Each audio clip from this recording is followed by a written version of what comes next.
Recently, I did an interview with the boys from Black Lodge Games, and they talked about Mythras, which is a D100 role-playing game that uses RuneQuest as the basic system, or Chaosium's basic rules. And because they basically said, they've created this game called Cults of Shack, and did I want a copy of it? And I was like, of course, I'm not one to say no to any copy of anything. And well, it hasn't quite arrived yet, and it suddenly dawned on me that Matt sent me a message saying, "Look, I've dispatched it," and I was like, "I actually don't have a copy of Mythras," so I've bought my copy, and I'm absolutely blown away from it. There isn't a world in it. Well, obviously you can make your own as you go along, but I did see this for it, which was the Mythic Britain, which is absolutely amazing. So this Mythras game is it uses a system that is very familiar to me, and I really do like it. The D100 system, if you've ever played Call of Cthulhu, RuneQuest, any sort of, even, what's that, the spaceship one, the new one that's come out. So it's D100 skill system, roll under. It'll come to me as the video goes on. But any of those, and it's as simple as that. But the combat for this they were right. The combat is beautiful but brutal, and it's not going to last very long. Before I get into it, let me just show you where you can pick up a copy of this book. So I bought my copy here on Mythras RPG, as ever. This was paid for by everyone that used my affiliate link, so thank you very much. Actually had a completely free book, which was incredibly nice and kind for everyone that's using it. But so yeah, you can get it from Mythras RPG. It's currently on sale for the PDF only. Actually, sorry, the core rulebook is on PDF discount as well. So I picked it up with the PDF and the core rulebook. So the actual physical book hasn't arrived yet, but yeah, just go and get it. It's 304 pages, which I thought this might be a long video, but I don't think it's going to be, because the book is also incredibly well written and laid out, and it just kind of flows as you go through. Say it is very sort of system agnostic, but it gives you all the rules for character creation, skills, economy, equipment, combat, magic rules. There's 5 different types of magic in here, some different types of rule cults and brotherhoods, and ability to create your own. Over 50 creatures and creatures you can make your own as well. Games mastery section. Yeah, and obviously if you are going to pick this up, please do consider using my affiliate link. Maybe go and grab this, because this is great. This is Arthurian Britain, sort of 4-5 AD. It's I like it. One will be coming of this as well at some stage. So yeah, let's just get into the book. Obviously, if you are going to pick this up, please do consider using my affiliate link. If you're a fan of brutal combat, and even Warhammer Fantasy role-playing, this really does remind me of that. But we're opening, looking at the front cover of the book, we've got this wonderful, I think it's possibly a troll, fighting a Greek phalanx legion type character.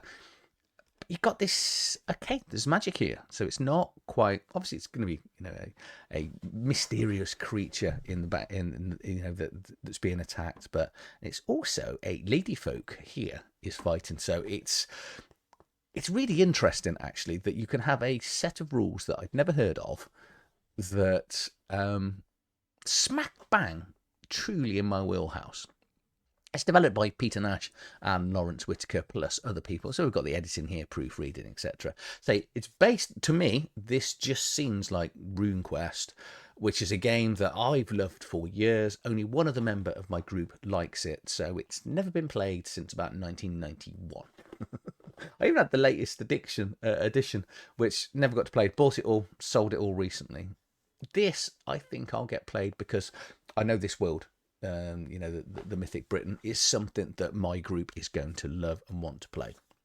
But let's get into the content. It's all linked in here, which is great from a hyperlink point of view. So the book will take you through the introduction, character creation, cultures and communities. We've got 4 different cultures to start from, as well as some random tables for generating characters, which is brilliant. You then got your careers you're going to pick from, skills and how skill works, economy and equipment. Then we get into game systems, which is a really weird section just thrown in the middle of the book, but because it's alphabetized, it's really simple to use. I don't think I've ever seen anyone lay a book out like this, but really handy. Then obviously following on from the systems, naturally you'll then look at combat, which is fast, brutal, deadly. Hit points don't really increase over the game. So as you become more powerful, as in fighting and better at fighting, you've still got that worry that everything can go wrong very, very quickly. The magic system is brilliant. We've got 5 different types of magic: folk magic, animism, mysticism, sorcery, and theism. We then get to look at cults and brotherhoods, beastry here, and then the games master section, and then you can just go home. So the introduction, it's just sort of explains a little bit of the background of the book, but it then just re-explains here the organisations. Chapters 1 to 3 is character creation, then skills, economics and equipment, games mastery, combat, magic, the magic systems, cults and brotherhoods, creatures, and games mastery section. Glossary of terms in here, so if you are new to the game, this just sort of helps you out, explain what characteristics, combat round cycles, things like that. The game is going to use your full pool of dice from a d4 to a d20. There will be some certain times when you're going to roll a d2, so you can either flick a coin or use any other die and just go odds for 1, evens for 2, or split the dice 50-50, however you want to do it. Character creation is first up. This book is predominantly looking at humans. There are some additional rules for non-humanoid species, which leans very much into the back of the book. I'm not going to look at that for the purposes of today. We are going to be purely looking at, I'm going to create a basic character that's in here. So everyone we're going to look at is human. We've got 7 stats. Most of them should be familiar if you are an experienced role player. We've got strength, should be, physical fighting, constitution, toughness. Size is the new one. I'll come back to that in a second. Dexterity, agility, dodging out the way. Intelligence, how bright you are. Power, this is your internal power, soul, drive, magic ability, and then charisma. So yeah, we've lost wisdom if you're from a 5th edition background, but size also is your physical stature as opposed to how tough you are. And that will influence an awful lot of skills, because skills are a mixture of either a double attribute or 2 attributes put together, which we'll explain when we get there. First thing we'll look at is action points. Now, depending on your int plus dexterity, you add them together at the end, and that will give you a certain amount. What I should have done is probably explain how you're going to get your attributes. And you're rolling 3d6. You can either go down the line, or you can roll 3d6 for, sorry, it was 3d6 for strength, con, dex, power, and charisma, and then size and int is 2d6 plus 6. So you can either roll them down the line, you can do a points build and have 75 points and do one in, one out, if that makes sense, so 1 for each go, or you can just roll them and then assign them exactly where you want them. But from your total of your skills, that then, your attributes then is going to determine things like action points. And action points are how many things you can do in a turn. It does say it's an optional rule because, some people might have 2, some people have 3. If it's unfair, give everyone the same amount of action points. Don't. Life is unfair, is things, some people are better at things than others. I like the fact that this game is imbalanced from the very first thing. Depending on your strength and size will determine the die that you either get or minus for doing physical damage. You've got height and weight things here, experience based on charisma, and how well you interact with people, different hit points per location, again based on size and charisma. So there's lots of build-ups of different things that are based on your initial attributes. We've then got a load of skills. Skills are divided into standard skills and occupational skills. Standard skills are things that everyone just has. Okay, so it's things like athletics, boating, brawn, locale, native tongue. Well, I'm not going to sort of explain exactly what skills are, because there's a whole section for that when we get there. But everyone, depending on their basic percent. So we'll just put driving here, for example. That is, so you take your dex and your power, add them together, and that is your starting percentage chance to drive. So how this game works, you take a D100, so a 10 dice and a second 10 dice, potentially if you've got no proper D100. You roll the 10 dice once. If it comes up a 6, then you roll the second one, it's a 4, that is 64. So simply in this game, what you are looking to do is roll equal to or less than your skill. So if you've got a skill of 35, that represents a 35% chance of passing. That's it. That is the game in a nutshell. It's that simple. Combat styles here are a sort of, way of it's a type of fighting stance. It gives you some examples and you might want to make them up. But what it basically means is I'm going to use some of the examples in here. So if you're an assassin, which is your style of fighting, okay, that means you're going to be proficient or suggested weapons with a dagger, a short sword, or a bow or a crossbow. So these are the weapons that you're good at fighting with, and you will roll standard dice rolls for. You will also have a suggested trait. So in the assassin one, they may get assassination or marksman, range marksman. Keep that in mind, okay? And we'll re-explain suggested trait, but that just becomes a power word technically with a few skills that you can use to enhance your assassination, but I'll explain it more when we get there. And there's examples like gladiator here. So, but you can come up with your own, and you'll pick 2 to 3 different weapons and then a suggested trait that will run alongside. Obviously, work with your games master. There's more examples later on. But the first thing you need to do as a player is think about your culture. So this is the sort of area, the sort of type of peoples that you were born into. So we've got 4, and we've got a barbarian, nomadic, primitive, and I've missed one, haven't I? Where civilized. Obviously, they will have a different descriptor of what they do. They will also have different languages, so native tongues and customs. They will have 3 different professional skills. So these are skills that you can only access through training. And then you also get a single combat style and 100 points to spend on any of the skills. There are limits, so you've got to increase it by a minimum of 5. You can't increase by more than plus 15, but let's just pick on the barbarian. So they're a tribal type of people, so their standard skills, so they're going to get all the standard skills, so athletics, brawl, endurance, first aid, locale perception, and boating or rides. You can pick from those, and then they're going to have some example combat styles here, and then some professional skills in here. So you're not going to be able to pick all the skills initially, because it depends on your background and your cultures and other things as we go through, even to your careers. You're also going to have some passions. Now, passions are things that, let's just go, you're passionate about. They can be things that you love doing, people you love doing, or things that you hate and dislike. You know, you might have a hatred for civilized folks, or, you know, you might have a love of the woods or a love of a wife or a sibling. There are rules for creating it, as you can imagine in this. And they level up and skill up at the same time. So there might be times where you go, actually, I really hate elves. I've got a hatred of elves at 40%. So I don't hate them that much. But you should probably, the games master will be like, it's an elf. You should probably either dislike him or attack him or something. And the player will go, I don't want to. And then you have to, well, make your skill check then. And I love these sort of more, they're things that, because sometimes when you're role playing a game, players can just choose not to do their disadvantage or forget it. With things where there's an actual role involved, it's down to the dice whether they actually go and do something that they as the player don't want to do, but it's something their character would do. So, you know, cultural passions and things like that are really good. So civilized are exactly how they sound. You know, they grew up in cities. Nomadic, travel around. And then primitive, they don't know a lot because they're primitive. Background events, we've got a D100 background event here. Let's just pick one to give you some sort of flavour of one. So let's go 33. You have a favoured and beloved pet, which follows you everywhere. It has no abilities or special powers, but offers comfort and companionship. So it's something else you're going to have to feed and look after and protect when it comes to combat. The community then will also determine starting money, where you'll have more money if you are civilized, and it gets slightly less for barbarians, even fewer for nomadic, and then primitive is less still. We'll then look at families, and they're going to give you some sort of allies, contacts, some more passions that are going to come in.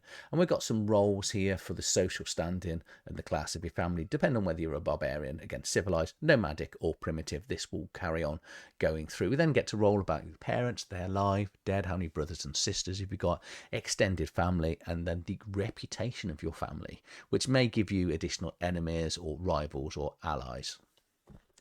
Then you get to pick a career. So this is what you did before you became an adventurer. It's going to give you some more skill points. So you get another 100 skill points here. But as you can see, civilized get to pick most of them. Barbarians, it becomes fewer and fewer, all the way down to the primitive that doesn't get a lot. So depending on the culture you picked or the game, you might actually be running the game just with sort of all primitive. There will be a fewer choices, and I'm just going to let's just pick on a priest here.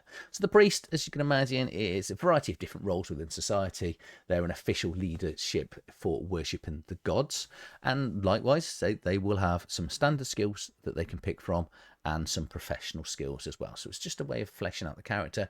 Another 100 points with some allowances as well. We're then going to get some bonus skills based on age. If you want to be young, you will get 100 points. If you want to be an adult, 150, going all the way up to 300 if you're old.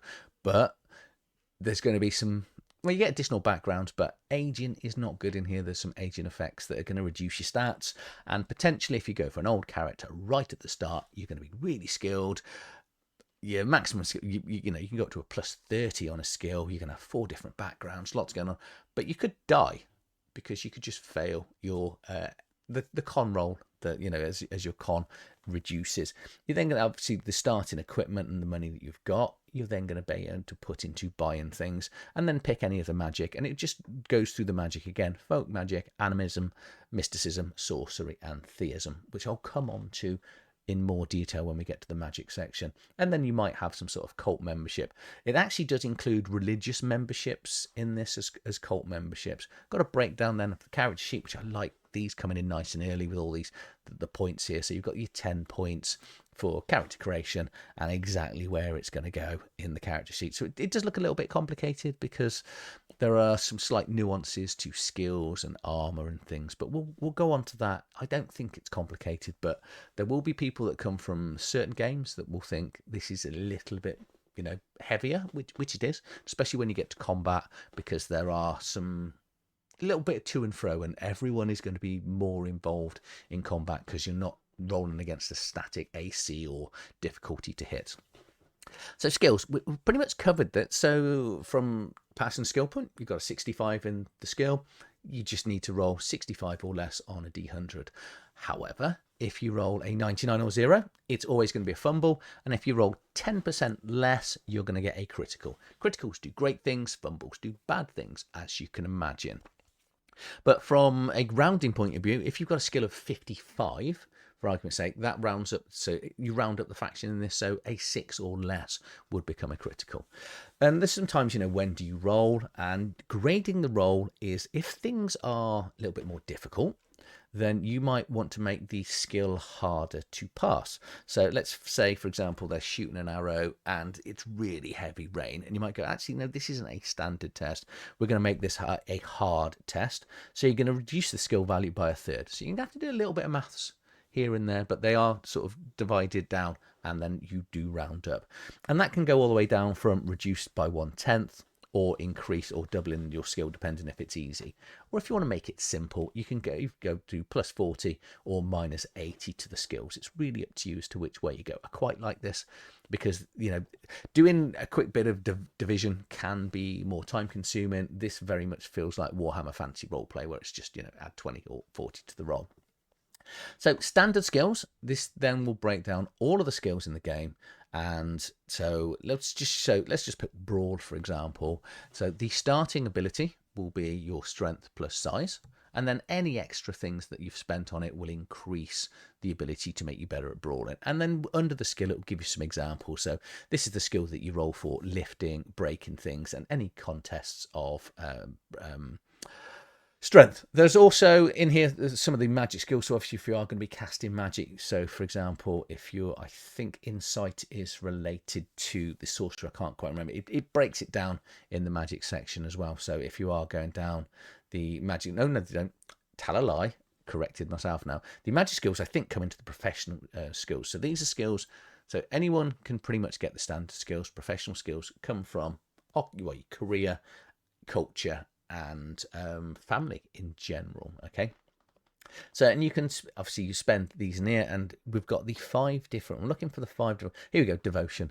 I think that is the one for your so it's like the priesty theism Spells, yeah, that's right. Okay, so based on power and charisma, so the more charismatic you are, the better you are on this. So folk magic does folk magic, and again, casting spells is just as simple as doing a skill check. So you're going to be wanting to roll under it. There are some certain situations where it might be slightly harder or easier. Then here's the rules for, reattempting skills, capping skills out, contested rolls. If you go against someone, it's actually the highest roll that wins, but still passes. So if someone's got a 50% and someone's got a 70%, if you both roll 30, then you both technically pass and you allow something to happen. But if the one with 50 rolls 31 and the person with 70 rolls 29, the 31 wins, because it basically means the higher skilled person's got a 20% more chance of still passing and beating. So I like the contested rolls. That works really well. Then we've got things like group rolls for stealth, etc., and how all that's going to work in here. One thing you need to print off, remember, keep, is this differential roll table here, which it becomes really important when we come to combat. Okay, so this is this table down here. Okay, and I'll explain it when we get to combat, because I think that's just an easier place to put it. And we've got some examples of opposed rolls just up here in the top left hand corner as well. And then the skill summary in here. Economics and equipment. This is just your buying and selling of equipment. Depending on where you live will determine, and your background and your culture will determine how much money you've got. The haggling and barter rules are in the equipment. Like that, I actually went back and looked for haggling and barter rules. Obviously, there's charismatic rules and charisma rules in here, and diplomacy and things. But I like the fact it's in this section and just nicely just sort of explains the impact of haggling and bartering and how much you increase or decrease the value of goods when you're buying and selling it.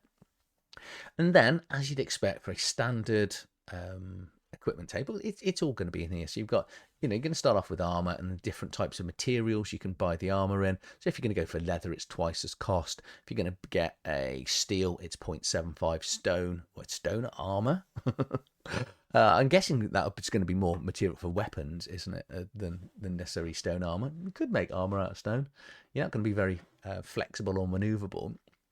But when you're looking at the armor, so I'll give you an examples of like scaled here, so it's Brigantine and Lamar, and then it gives you the armor points, the encumbrance, the cost per location, because in this game each location needs to be armored, because when you are hit you are rolling normally a random roll to determine a location, and then you might have some sort of encumbrance or cost to your initiative or armor penalties. So the more armored you are, the slower you're going to go in combat. There's a chance you actually might lose some of your actual attacks as you go. And same thing with weapons. So all the weapons as well, we've got keywords and traits in here. Got all the table for food, livestock, tools, melee weapons with a breakdown of how they all work with keywords and traits and range weapons. And we've even got some siege weapons in here as well. So we'll just pick on, need something with a trait here. So a chain, here we go. So we've got the chain, it's going to do D4 damage. Its size is medium, reach is medium. Important when we get to combat. Remember that. It's got the combat effect. You can do tangle, and then it's got a trait here of feeble. Cost 10 silver pieces. Okay, but it's also got an amount of armor points and hit points, because when you're parrying in this, you are then parrying with something, and that is going to take damage as the weapons come in, and depend on the size of the weapon, might end up smashing that, or actually not even protect yourself that much as well. And this, we've got a similar thing here for ranged weapons, then the cost of arrows and bolts. So Games Master System is a section that I found initially weird that it's kind of thrown in here, but the fact it's hyperlinked and alphabetized means it's really easy to follow. So I can just brush through this section really fast. It's going to give you the details of acid, your actions, your movement, how you talk about combat rounds. Combat rounds in this game are 5 seconds. We've then got sort of any sort of movement that you can get depending on how far you're moving and how far you can move in hours, etc., depending on players, and how far you can go with different types of creatures as well as wagons. Blood loss, there's a bleeding effect in the game. Asphyxiation, drowning, character improvement. This is a it's not a level-based game. This is a XP-based game, so you actually level up the skills and characteristics as you go along. And as you do things, obviously you're going to gain experience. You can then spend either increasing your skills, experience rolls that you can spend to increase your attributes. You can increase characteristics, passions, learning new skills, learning new magical things, and it's all going to cost a percentage of points out of the experience points that you've got. And also, you can find teachers and cults and brotherhoods that can actually help you learn, that will reduce the experience and potentially the time it takes to learn new skills and magic. Disease and poisons, all the rules you'd imagine in here. So, and wow, I'm not going to go through them, but they're quite nasty. You know, even like soul leech, it doesn't even sound nice with the difficulties for your body to try and fight it off. Encumbrance rules, I never used to play with encumbrance rules, but Shadow Dark has really made me think about, you know, I never ran 5e with encumbrance rules. People would just run around with everything. You don't really think about it. But Shadow Dark's really made me hone in on encumbrance rules. So I sort of use that for everything. Fall in. Well, you know, try not to fall. Fatigue rules. Interesting. This, because when you're fighting, you are going to get an element of fatigue, and the longer the combats go on for, which you can't see them going on that long just because of reasons we'll get to when we get to the combat section. But if they do go on too long, you're going to start taking penalties to your dice rolls because you are tired. You know, if you've ever tried to swing, like, even if you've done any form of martial art, even from a boxing, and they could, like, you know, go for it for a minute on a punch bag. By about 20-30 seconds in, your punches start to become quite a lot weaker. Details here on fire, healing from injuries, and recovering. So we've got 3 different types of injuries, which again I'll talk about when we get to the combat section. I think it just makes sense to throw it in there. But healing's going to take a long time, depending on whether it's a minor, serious, or major wound. So you go minor wound days, serious wound weeks, major wound months. Though, in fairness, a major wound could heal very quick because most major wounds are going to be, well, there's potential that your arm has been chopped off. But there is magical healing in here. And then we've got some permanent injuries and the effect of how that's going to have your characters. Breaking down inanimate objects. You've got some luck skills in here. How all your passions work. Survivals, traps, some example traps in here. Visibility, weather, temperatures, etc. And then that's just going to throw us straight into combat. And this is where the game, I think, really shines. Because what it does is obviously it's potentially not going to be balanced. You're going to have player characters and monsters having different amount of action points, but on your turn, let's make this as simple as I can. Okay, so obviously we've talked about combat styles, which is the type of weapons that you're going to use and the style and traits that you're going to have, and this just helps the players create them from scratch if you want to, with a few examples. But technically on a combat turn, you will just roll your initiative, which is D10 plus your initiative. Whoever gets the highest goes first, and then you will just everyone gets to do one action. Next person always gets to do one action. You just go round and round till everyone's run out of actions. Okay, and on your turn you can do a proactive action, a reactive action, or a free action. Okay, so proactive actions on your turn, let's say you go first. These are things like attack, brace to take damage, cast a magic spell, delay what you're doing, dither, waste your turn, do nothing, hold spells. So it's quite nice actually. You can cast a spell, and then on your next turn, all the players might have run into melee and thinking, great, I was going to do a fireball, I can't do that now. So you can just choose not to actually cast the spell there and then, which is quite good. But things like outmaneuver, you know, regain your footing, stand back up if you've been knocked prone. Reactive are things like evade or dodge or block. So a player will do a reactive, he's going to attack.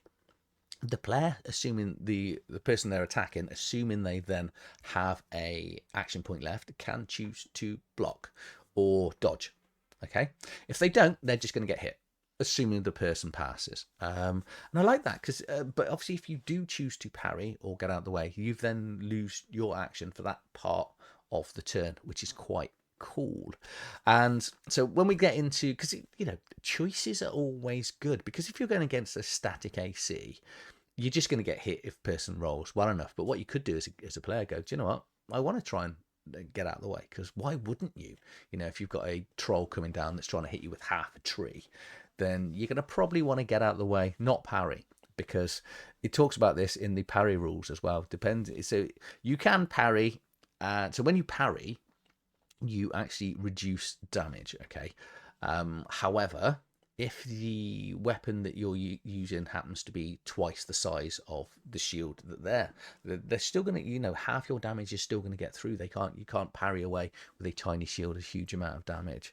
But when you are attacking, you've got to think about the size of the weapon and the reach, because things like reach is going to give you an advantage. So if you're fighting someone with a spear and you've got a sword, you're going to be a little bit at disadvantage going back into those gradings we looked about, where it might be plus 10 or plus 20 or minus 10 or 20 to the rolls.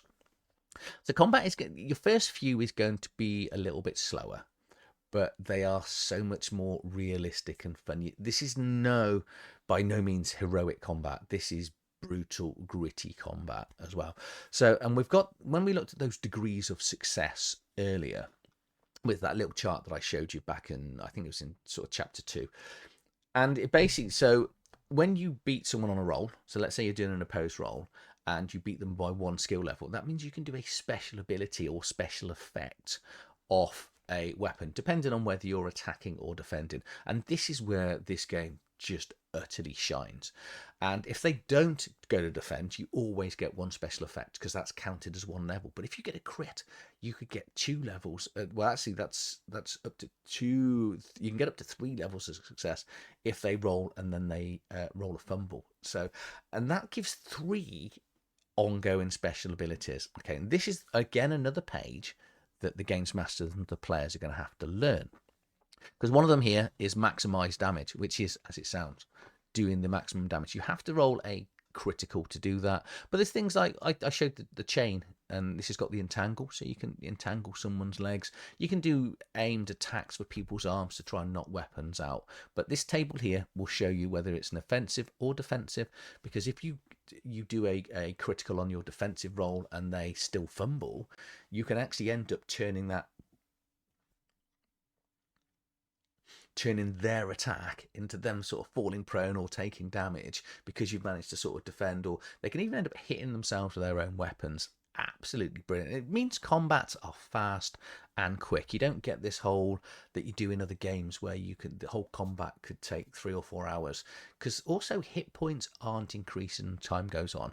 We've got some special abilities here and special things that happen when you're in close combats, and rules for charging in, using cover in combat, evading, flying, fighting multiple people, opponents, climbing, attacking against flying combat weapon creatures. There are some special rules, whereas it is special conditions here for climbing and swimming. And then we go into how to close gaps and ranges, because if someone's fighting with a longer range weapon, you're gonna have to sort of do some sort of evade to actually get in to get close. Then all the range combat rules are in here, which are very similar, like in most games, but the good thing is you stood a fair bit back. So you've hit. Fantastic. What happens then? We're then going to get to roll a location and then the damage and look at wounds. And most creatures, so if you're fighting against a humanoid, you're going to be rolling d20, and it will just determine the location for you. And then you will roll your damage. You get your damage modifier based on your strength plus size, and that will just then determine whether it's a minor, a serious, or a major wound. A minor wound is when you hit the location and they've still got hit points left. A major wound, a serious wound, is that it takes them to 0 hit points. That is bad because they could start bleeding out. A major wound, they go to negative in that location, and that tends to mean that particular area is completely destroyed. It might be chopped off, so they might be decapitated, they might have lost an arm, leg, something like that. So something permanent is going to happen. They'll then get to roll against their constitution, and they might actually pass out. Hence the reason you use those effects to make combats nice, quick, brutal. So maybe try to avoid combat unless you really have to.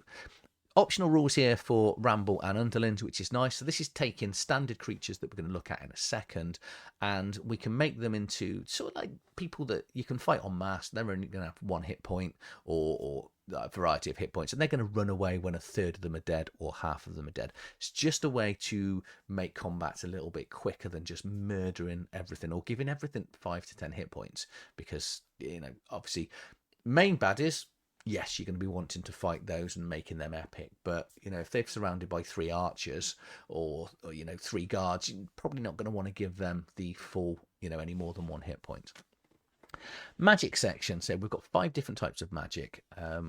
And they all pretty much work the same, but do 5 different really cool ways of casting magic. So as a general rule, when you cast the magic, you rolling against the skill, whichever relevant skill it is, looking to roll equal to or under, and you'll cast the spell. But some spells might take 2 or 3 rounds to cast, so you could be casting for several rounds. But you can speed that up by sort of meditating. You can turn them into there's sort of like rituals, so you can cast them over a period of time to make it easier on you. There are magic traditions that it's going to teach you, so it could be a cult, a guild, royal society, individuals, you know, different specific magic schools or totems. Depending on whether you're going to go a low, medium or rich magic world will determine exactly just how many spells or abilities the players are going to get. They are going to use their magic points, which come from, you know, either themselves, or you can actually do, there's rules in here for sacrificing to gain magic points. Depends on the sort of world that you want. Magical specific locations or key ley lines, you know, you can consume some special item to actually help and increase your magic. Depending on how you want to run the game as well, will determine how people become magic. You know, are they born with it, or have they been taught it? There are some restrictions when casting magic. So all you can do is move at the maximum of your walking space, and you can perform free or reactive actions. Anything else will stop the casting from actually taking place. We'll then get a detailed description of all 5 types of magic. So we're going to start with folk magic, but what I'm not going to do is I'm not going to take you through exactly how they all work, but each of the magic areas, so they will be slightly different in how they work or how the players are going to interact with them.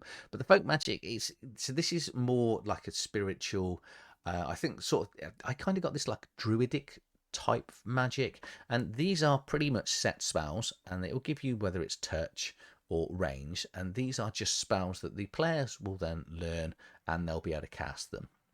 Okay, animism is using spirits to enhance your character's attributes or skills, or getting the spirits to go and fight on behalf of the player characters. And there's rules in here for sort of possessing the spirits, exercising them, and then the cool things that spirits can actually do. And then we've got a variety of different types of spirits the players can summon. Obviously, this is quite a dangerous one, because if you don't manage to charm or capture the spirit well enough, they're going to attack the player as they're summoned.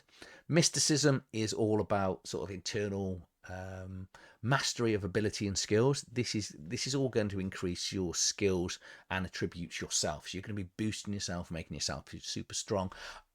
If you think about how Jedis work, you know, they can do the super speed, super jumping, that sort of thing. That's how mysticism works. Sorcery is your traditional magic, but this is done in a way that's going to have to make players think, because when you cast a spell, so I'm going to pick a spell here, so banish for argument's sake. So there is a resistance to it, but you will then be enhancing the spell to determine how long you banish the person for, how many people you're going to be banishing them for. And the more complicated or harder you cast it, the more points you're going to be doing. And again, it covers things like, fireballs and things. So if you can just create fire and small fire, or you can go on to make massive fireballs. And so it's down to the players and the game master to sort of think about the ways they're going to be doing it. And then finally, we've got theism here, which is technically your cleric. This is your God-fearing person that uses the powers of gods to cast miracles. They're still spells, but they're called miracles. But what's good about this is depending on the god that you summon and the power that you take will determine the spell. So if you only can tap into, because your religious belief isn't that strong, you're only going to get pretty weak spells, because the gods you're going to be able to cast spells from aren't that good. So yeah, you're gonna have to really hone in and go down. So there's like 5 different really interesting ways of casting spells, which I really appreciate the work that's thrown in here. Cults and brotherhoods. Cults is probably a funny word for use, because it's yes, some of these are cults, but it does include colleges, religious. I was going to say religious sects and religious people if that makes sense. So, and this fully details, so there are examples from cults in here, but it details the benefits of membership, how the progressions, the ranks you can go up through, and the different titles you can get, the benefits you're going to get by being in the cult, as well as the restrictions and disadvantages. So you might have things like superstitions or taboos, the things that you can and can't do. Then I say we get some examples of shrines and temples in here, then some sample organizations towards the back, which just allow you to sort of, it's quite nice that you've got examples, because it's very easy to go, this is how you create one, but I think sometimes you just need to see what's going in there. Next bit we've got then is creatures. The first section talks about the creatures that, so the traits and the keywords that each of the creatures are going to have. So, if it's got an immunity, it just explains, it is sort of full immunity in there. Then creatures as characters. So any creatures in here, they've got an intelligence of 8, you can use as a player's character. I'm not going to worry about that for this video. We can do, I'm going to probably do a follow-up on character creation on this, because this is really interesting. So I want to look at the Mythic Britain one at some stage as well. You can rules for creating your own characters in here, and then we've got a load of characters. So there's 50 odd different creatures, but within the creatures there are stats as well for sort of lord type versions and under one. So just because it just might say one dragon, there's a variety of different dragons that it will pull on and allow the games master to use. Who we are, we've got gorgons. There's a lot of these will be familiar. Halflings are creatures, but well, they're playable, aren't they, as well? Can you play a harpy? Intelligence of 8.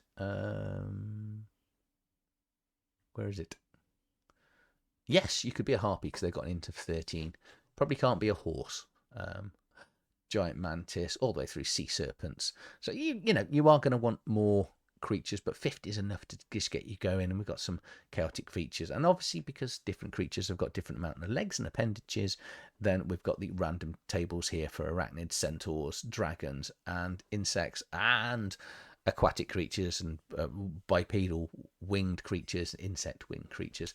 Then finally, the Games Master section is all your hints and tips on how to play, ideas for creating characters, NPCs, how to use the social classes in here, using your passions, help and tips with combat styles. I think this is the bit that the players will initially struggle with, unless they see one in the book that they instantly sort of resonate with. So yeah,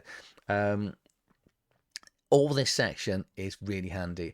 From an experience, you always call yourself experienced just because I've been doing it for 30 odd years, doesn't mean that I'm that wonderful at what I do. But it's a good section, this, detailing the magic, how to use spells, say cults and brotherhoods in the campaigns, as well as sort of different myths and magics, and training. And then we're finally through to the index, and that is obviously, then we got your character sheet and then some of the player aids in here. And that's it. That's your book. 300 pages just blasted through just as quick as that. And I can't think of anything negative to say about this. It's absolutely wonderful. Well, I suppose obviously the big negative is you're going to have to create the world from scratch. But it's because it's the D100 system. Mothership, that's the game I was trying to think of right at the start, the sci-fi game. I hate it the way my brain works sometimes. I think we're all the same, when you can't think of something. But I've always wanted to play RuneQuest in recent times. I love Call of Cthulhu. I love Warhammer Fantasy Roleplaying is my favourite game of all time, and it is quite hard to get to the table because of the success levels. And this does the success levels in a really nice and easy, abstracted way, because with success levels, you're keeping count of how many that you beat. This is the most you're ever going to get is 3, and if you don't get a critical and they don't get a fumble, you're probably only going to be 1 or 2. But combat, I've run some like NPCs against humans that I was playing with yesterday, and I was like, wow, this is deadly. And even when you sort of go, okay, we'll give it a little bit of experience, and what actually happens is your players can hit more, but you're fighting against things that are more likely to hit, so you're going to need more expensive armor naturally. You could forgo the armor and then just be really quick, have more actions a turn, be quicker on initiative. But are you going to survive? Because if you haven't got armor on occasions and you get hit, you're ending up just giving up your actions, trying to sort of block and parry to get out of the way. And I know I'm sort of focusing on the combat, but combat is quite a big part of most role-playing games. It is in my world. I'm not a massive fan of intrigue and social encounters. I like social encounters, interactions, but I don't like I think we get about 2 or 3 weeks in, and my players are like, "Come on, we need to kill something now." So we tend to have more combat than less, and see, I'm not a fan of hit points because I find hit points can be, especially games where you've got a large number of hit points. But this just allows you to, I think I can't see many players getting more than about 7 to 10. There are abilities where you can actually level up your hit points, but not by much, So choose combat wisely, go into it. It's going to be tough. Your first 3 or 4 combats are going to be really tough. Everyone's going to have the sheets. It's going to take your time working out what special attacks you're going to do, because there are different ones for attacking and defending. But it's so much more fun and interesting. This is probably one of the best combat games that I've ever played.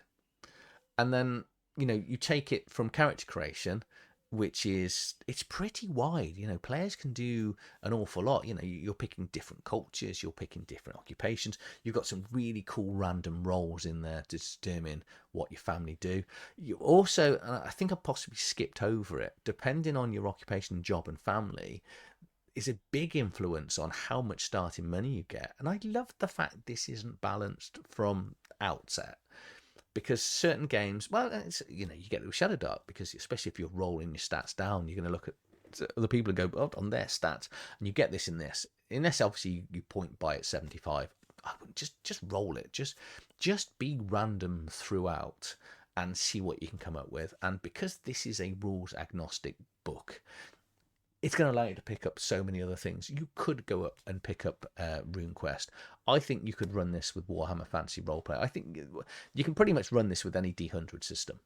It's going to be a nice, easy combat. I think you will have, if you like old school, quicker, deadlier combat, you're a massive fan of Call of Cthulhu, RuneQuest, basic Warhammer Fantasy, you like percentile dice, I think this is for you. If you are become tired of long, drawn-out combat where you are just depleting resources and slowly bringing down hit points, again, I think you're going to think this is an absolute breath of fresh air. I'm so glad that Black Lodge Games pointed me in this direction. I think there's a good chance this is going to become my grittier go-to game from now on, because I want to see people's faces when they pull off really interesting combos and things during combat. Because the D100 system, I think most people seem to like the D100 system for skills. It's very easy, it's very clean, it's simple to use and follow. The passions, I forgot the passions. Passions are brilliant. It's one of the things that I really like about things like Pendragon and stuff. I love the fact that a player can have an ability and they go, "Oh, I'm not doing that," and you go, "Roll it." I think you find you're going to do that because that's what you're passionate about. So you're going to go and try and seduce that lady that is married to the psychotic husband, because that's what your character would do. Because people do that, this is what my character would do, and there's no reason for it sometimes other than that's because that's what they want to do. With passions, that's what your character would do because that's what your character would do. So you're going to go and do it regardless of the impact it has on the game. Absolutely amazing. Looking forward now to getting to Mythic Britain and all the other stuff. I've actually bought a couple more books for this as well, and obviously we've got Cults of Shack for me to look at, which is in the post. It's coming here at some stage, so again I'll look at that. I think Mythras is going to be my heavy go-to game. If you've enjoyed this video, or actually if this looks good, let me know down in the comments below. If you've played it for an extended period of time, also let me know in the comments below. Like, share, subscribe to the channel, and I'll see you on the next one. Thank you for watching.